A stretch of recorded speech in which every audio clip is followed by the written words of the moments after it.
अच्छा मेजर नदीम शेख, मैं आपसे जानना चाह रही हूँ, मैं जानती हूँ आप इस बात को एक्सेप्ट तो नहीं करेंगे, लेकिन ये मुश्किल दौर है, ये बात मानते हैं।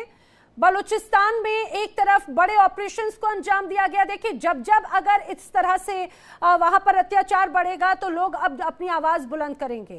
एक तरफ बलूचिस्तान, दूसरी तरफ पीओके खैबर पख्तूनख्वा।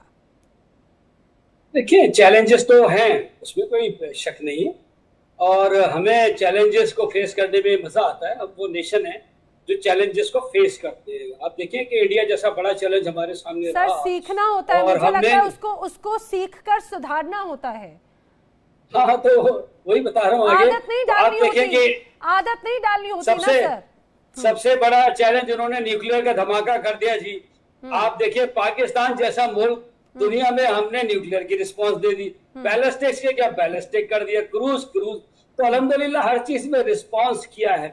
जहां तक बात की मेरे भाई ने, तो मैं इनसे एक सवाल करूंगा कि बलूचिस्तान की आबादी का पता करके आए। अब इनको पढ़ने और लिखने की जरूरत नहीं है, तो ये अगर गूगल पर डालेंगे तो उनको पता चल जाएगा कि बलूचिस्तान की पॉपुलेशन कितनी है, उसमें कितने पख्तून हैं यानी जो पश्तो बोलते हैं, और कितने बलोच स्पीकिंग है। फिर बलोच स्पीकिंग में कितने अलग अलग जो मुख्तलिफ जो है वो अलग अलग जो है वो है उसमें हिस्से।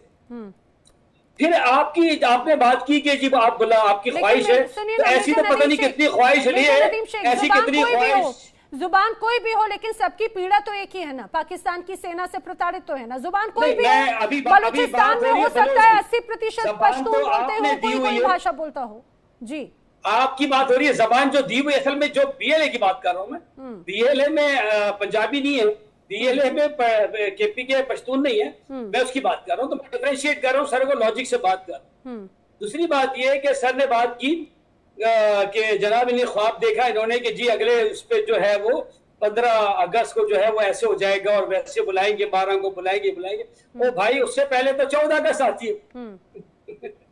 अच्छा 14 अगस्त को तो हमने सेलिब्रेट करना है आपके जो गुरबख्श सिंह पन्नू को बुलाया हमने, ठीक है, खालिस्तान का झंडा हम लहराएंगे 14 अगस्त को। आपकी तो अरे बिल्कुल। अच्छा अब मैं समझ गई मेजर नदीम शेख साहब, मैं समझ गई। यहाँ पे जो पन्नू है वो चाहता है दूसरा पाकिस्तान, दूसरा पंजाब का प्रांत जिसे वो खालिस्तान बनाना चाहता है। मैं समझ गई, बड़ा हिस्सा पाकिस्तान के पास है, मतलब आप पन्नू को अपना पंजाब प्रांत देने जा रहे हैं ना, आप ये बात मान रहे हैं। कितने टुकड़े करवाएंगे, बलूचिस्तान खैबर पख्तूनख्वा अपना पंजाब प्रांत भी देकर? मैं समझ गई ख्वाहिश आपकी, जरूर चला जाएगा और ये बैठे होंगे अरे जाइए।